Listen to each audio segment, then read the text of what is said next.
Question 5. What did the war mean? Our goals. We'll understand what Americans were fighting for during the Civil War. We'll learn about the importance of President Abraham Lincoln as the leader of the North during the war. We'll consider important speeches and documents by Lincoln, including the first inaugural address, the Gettysburg Address, the Emancipation Proclamation, and the second inaugural address. Our big idea. Northerners led by President Lincoln originally were fighting to preserve the Union. By the end of the war, Lincoln had made ending slavery a part of the North's mission, giving the war a moral purpose. Let's get started with the introduction. We like to apply meaning to important events. We look back at the Revolution and say that it was about independence, standing up for our right to self-determination, to be represented in government, and to life, liberty, and the pursuit of happiness. We apply meaning to wars as well. World War II was about defeating hatred in the form of Nazi Germany. Often in the face of tragedy, especially disasters in war, we look for some greater meaning that will help us understand the events. Earthquakes offer lessons about safe construction practices. Sometimes events are cautionary tales. Don't try that again. What was the Civil War about? Was it a moral crusade to end the evils of slavery? Was it about preserving the Union that the Founding Fathers and the revolutionary generation had worked so hard to establish? Was it about preserving the rights of people to elect leaders? Was it about punishment from God? Was it a terrible mistake that shows us how not to deal with crisis? What do you think? What did the war mean? What they fought for. Popular culture, poetry, books, television, film, as well as the interests of politicians have often distorted the motivations of individual soldiers. Sometimes they have been portrayed as heroic liberators of slaves struggling to be free, or alternatively, evil planters wishing to maintain chattel slavery. Like many things, however, the truth is far more complicated than the simplistic summaries provided by politicians, poets, and screenwriters. In recent years, historians have been able to read over thousands of letters that soldiers from both the North and the South sent home during the war, and we are now able to more accurately describe what motivated so many thousands of people to risk their lives. For some, the war was about ideology. Northerners believed that secession was unconstitutional and fought to prevent the Southern states from leaving the Union. And across the battle lines from them, there were Southerners who believed in states' rights, that the Northern government was tyrannical, and that the right of the South to secede was as absolute as had been the right of the 13 colonies to declare independence in 1776. For others, the war was about slavery. Undoubtedly, for Southern political leaders, the slave-holding elite, the war was a means to preserve their wealth and way of life. But for infantrymen of the South who owned few or no slaves, slavery was important all the same. They believed that African Americans were inferior to whites, and the North's efforts to end slavery was a threat to their sense of self-worth. Slavery was important for Northern troops as well, especially for those who were believers in the fight to abolish slavery. As the war went on, the struggle was seen more and more as an epic moral battle against a terrible evil. Some Northerners cast themselves as instruments of God, punishing the South and liberating souls. For free African Americans in the North, and for slaves who escaped and joined the Union armies, the destruction of slavery can hardly be overstated. For others, the war was more personal. Many men fought for their homes and their families. Especially in the South, where most of the fighting took place, soldiers did not see their sacrifice in terms of ideological, political, or moral terms, but simply as protecting their loved ones.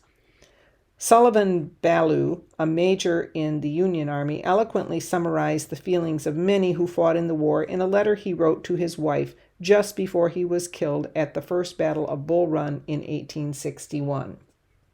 He wrote, quote, "Sarah, my love for you is deathless. It seems to bind me to you with mighty cables that nothing but omnipotence could break. And yet my love of country comes over me like a strong wind and bears me irresistibly on with all these chains to the battlefield. The memories of the blissful moments I have spent with you come creeping over me, and I feel most gratified to God and to you that I have enjoyed them so long. And hard it is for me to give them up, and to burn to ashes the hopes of future years, when, God willing, we might still have lived and loved together and seen our sons grow up to honorable manhood around us. I have, I know, but few and small claims upon divine providence, but something whispers to me, perhaps it is the wafted prayer of my little Edgar, that I shall return to my loved ones unharmed. If I do not, my dear Sarah, never forget how much I love you, and when my last breath escapes me on the battlefield, it will whisper your name." Unquote.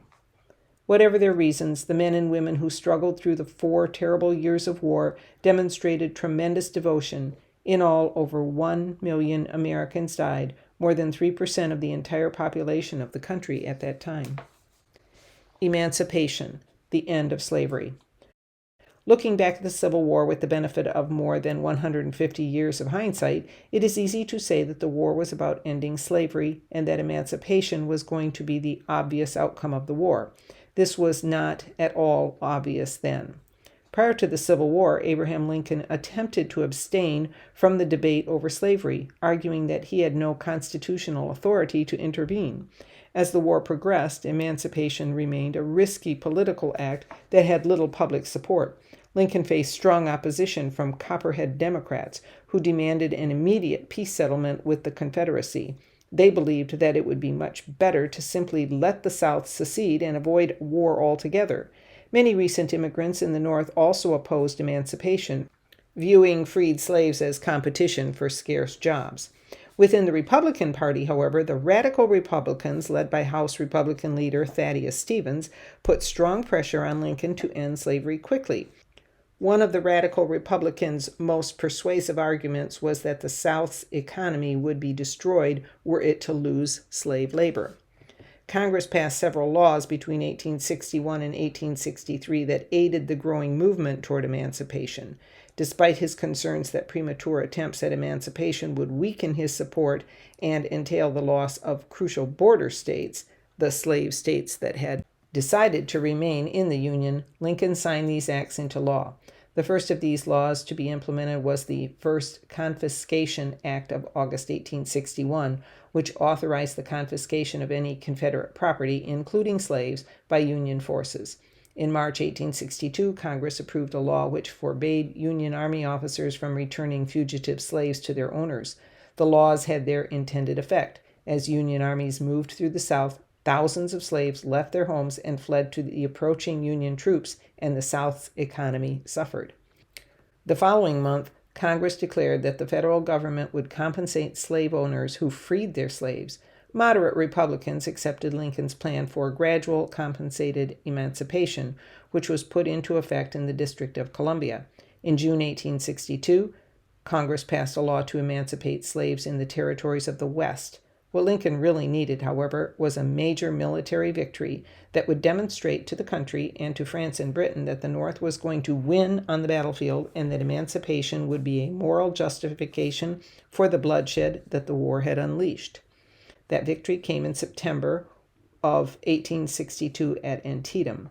No foreign country wants to ally with a potential losing power. By achieving victory, the Union demonstrated that the South would probably lose. As a result, the British did not recognize the Confederate States of America, and Antietam became one of the war's most important diplomatic battles, as well as one of the bloodiest. 5 days after the battle, Lincoln decided to issue the Emancipation Proclamation, effective January 1, 1863. Unless the Confederate States returned to the Union by that day, he proclaimed their slaves shall be then, thenceforward, and forever free. It is sometimes said that the Emancipation Proclamation freed no slaves. In a way, this is true. The proclamation would only apply to the Confederate States as an act to seize enemy resources. By freeing slaves in the Confederacy, Lincoln was actually freeing people he did not directly control. The way he explained the proclamation made it acceptable to much of the Union Army. He emphasized emancipation as a way to shorten the war by taking Southern resources and hence reducing Confederate strength. Even McClellan supported the policy as a soldier. Lincoln made no such offer of freedom to the slaves in the border states of Missouri, Kentucky, Maryland, and Delaware that were still in the Union. The Emancipation Proclamation created a climate where the destruction of slavery was seen as one of the major objectives of the war. Overseas, the North now seemed to have the greatest moral cause. Even if a foreign government wanted to intervene on behalf of the South, its population might object. The proclamation itself freed very few slaves, but it was the death knell for slavery in the United States. Eventually, the Emancipation Proclamation led to the proposal and ratification of the 13th Amendment to the Constitution, which formally abolished slavery throughout the land. Predictably, the Confederates were initially outraged by the Emancipation Proclamation and used it as further justification for their rebellion. The proclamation was also immediately denounced by Copperhead Democrats, a more extreme wing of the Northern Democratic faction of the Democratic Party that opposed the war and hoped to restore the Union peacefully via federal acceptance of the institution of slavery. Additionally, these Democrats viewed the proclamation as an unconstitutional abuse of presidential power. Controversy surrounding the Emancipation Proclamation, as well as military defeats suffered by the Union, caused many moderate Democrats to abandon Lincoln and join the more extreme Copperheads in the 1862 elections. Democrats gained 28 seats in the House of Representatives in the 1862 election cycle, as well as the governorship of New York. The outcome of the election showed that abolition was still not the primary factor that motivated most Northerners to continue fighting. Some Copperheads advocated violent resistance to the wartime effort, which greatly increased tensions between pro-war and anti-war factions. Though no organized attacks ever materialized, sensationalist politics did give rise to the Charleston riot in Illinois during March 1864. Many Copperhead leaders were arrested and held in military prisons without trial, sometimes for months at a time. In 1863, General Order No. 38 was issued in Ohio, which made it an offense to criticize the war in any way. The order was then used to arrest a congressman from Ohio, Clement Vallandigham, when he criticized the order itself. Additionally, a number of Copperheads were accused of treason for criticizing the war by Republicans in a series of trials that took place during 1864. As has been the case in many wars, the right of free speech was severely limited during the Civil War by Lincoln and his supporters. At one point, Lincoln even suspended the writ of habeas corpus, which meant that he could hold people in prison without a trial. The Supreme Court overturned this action as clearly unconstitutional, but the campaign to suppress opposition to the war is remembered as a stain on Lincoln's record. The Gettysburg Address.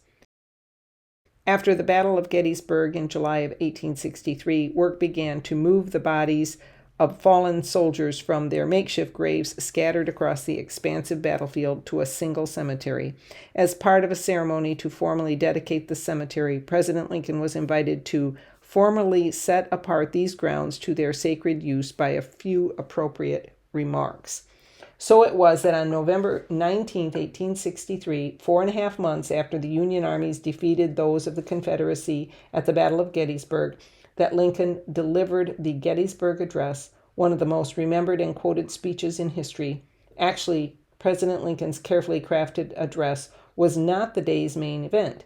His speech was just over 2 minutes long and came after a 2-hour speech by a famed orator, Edward Everett.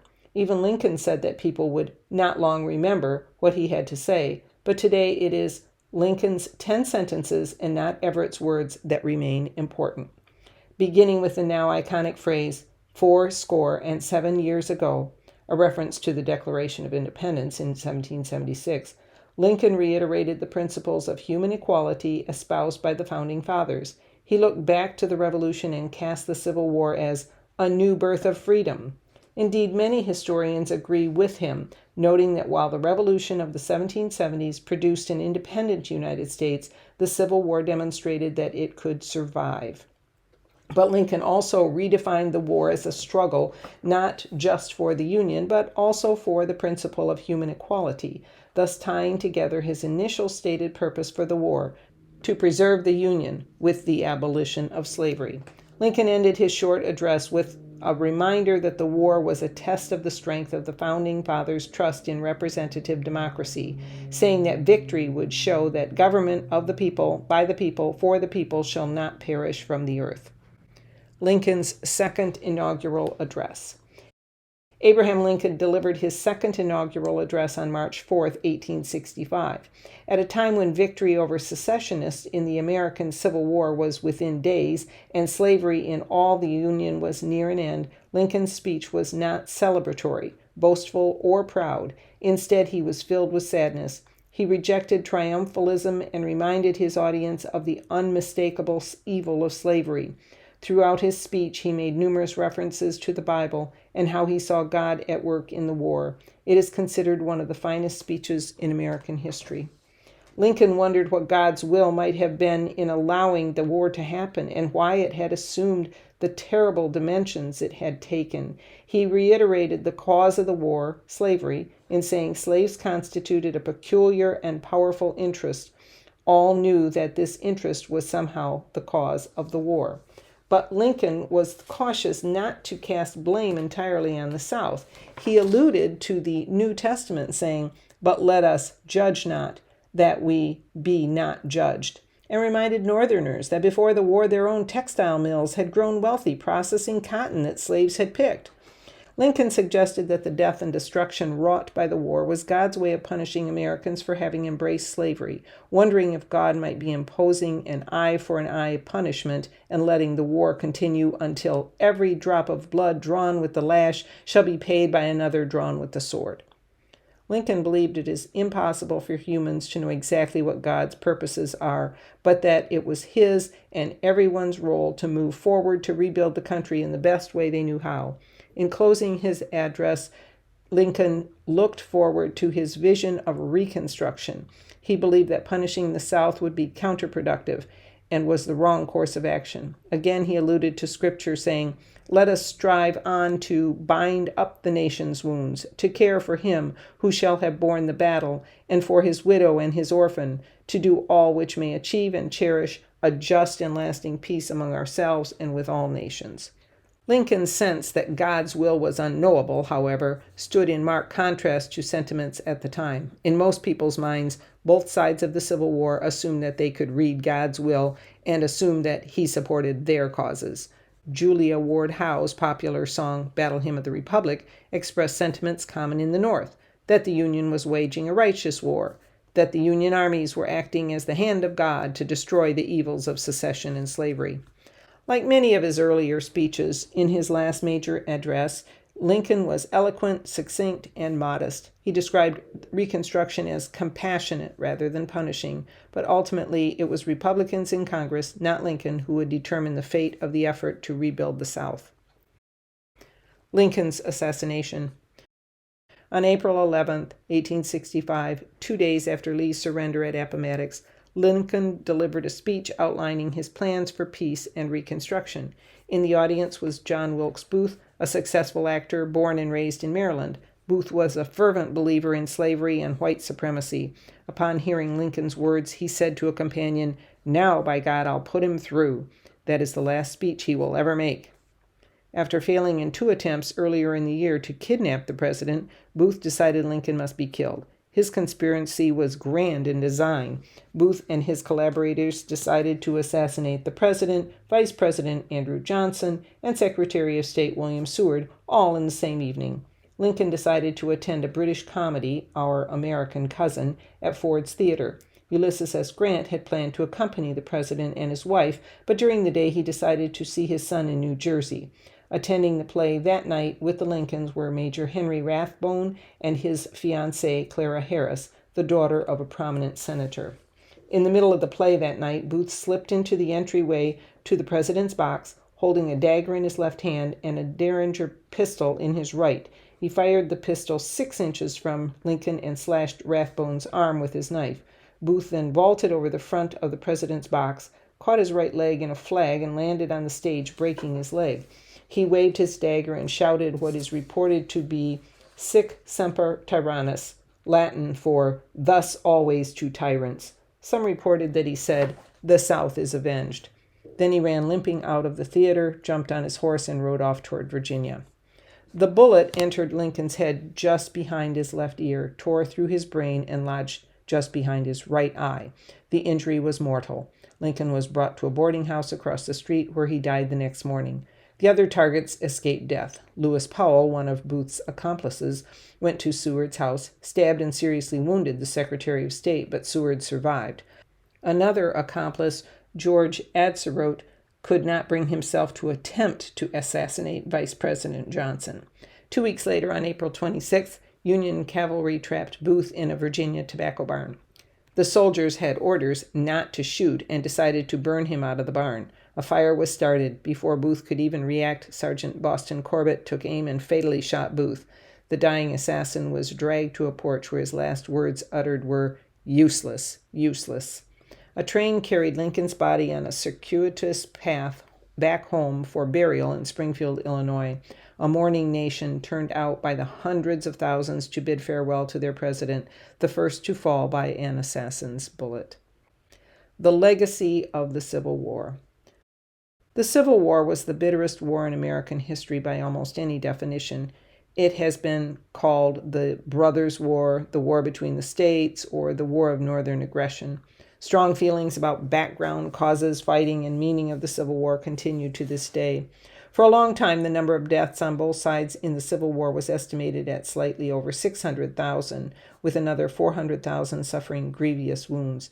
Recently, that estimate has been revised upward to 750,000, a figure upon which many preeminent historians now agree. In addition, millions of dollars worth of property were destroyed, families were disrupted, fortunes were made and lost, and the country that emerged from the war in 1865 was very different from the country that had existed in 1860.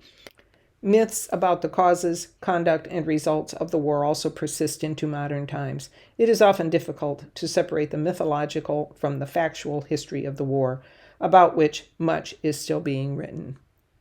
In the immediate aftermath of the war, its most serious consequence was undoubtedly the rage that swept across the South, manifesting itself in bitterness and hatred of all things associated with the Union. Yankee was a pejorative term, and damn Yankee was one of the milder epithets applied to anyone who came from the far side of the Mason-Dixon line. Not only had the South seen a huge portion of its young male population destroyed, along with homesteads, farms, factories, and railroads, but after all the sacrifice and suffering that Southerners felt they had to endure, they were back in that hated Union. Furthermore, slavery, which had an indisputable role in secession and thus in the causes of the Civil War itself, was, as a result of the 13th Amendment, decreed to be gone forever. Abraham Lincoln, considered by many to be America's greatest president, was viewed in the South as an enemy at best, and at worst as a bloodthirsty tyrant. One Virginia woman expressed feelings very common at the end of the Civil War when she wrote in her diary, quote, "I stood in the street in Richmond and watched the Yankees raise the flag over the Capitol with tears running down my face because I could remember a time when I loved that flag and now I hate the very sight of it." Unquote.